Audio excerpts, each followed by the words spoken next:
приходите на вакцинацию. Владимир Янгулов сегодня привился первым компонентом «Спутник Ви». Считает, что эта вакцина дает более эффективную защиту. В его окружении уже все привиты, упустил возможность сделать вакцину на работе. Теперь пришел в поликлинику.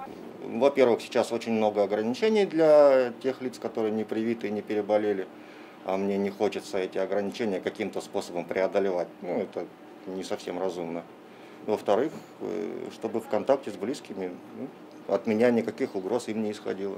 Светлане Яковлевой 81 год. Переболела коронавирусом в январе. Теперь решила себя обезопасить. Сделала прививку. 17-го отвезла сестру в больницу.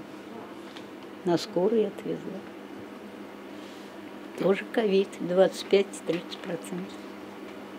Поэтому решили сделать прививку? Ну, конечно, обязательно. Все равно что-то какое-то спасение будет, если я заболею, в легкой форме перенесу. В 10-й поликлинике есть возможность сделать любую из 4 вакцин. На выбор «Спутник Ви», «Спутник Лайт», «Ковивак» и «Эпивак Корона».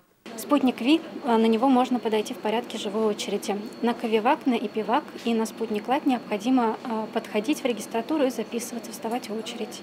В день только в этой поликлинике прививаются до 100 человек. В последние месяцы чаще всего за вакциной приходят студенты и люди старше 65 лет, говорят медики. Для безопасности, тем более собираюсь в отпуск за границу. У меня родители тяжело перенесли.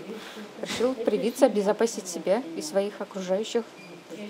Сейчас очень много больных, и вот решил привиться. Каждый день в республике прививаются по 7-8 тысяч человек. Темпы вакцинации немного снизились. Врачи связывают это с отпусками и каникулами. Вероника Гайнудинова, Вадим Илларионов, ТНВ, Казань. Закажи рекламу на ТНВ. Телефон в Казани 5 705 100.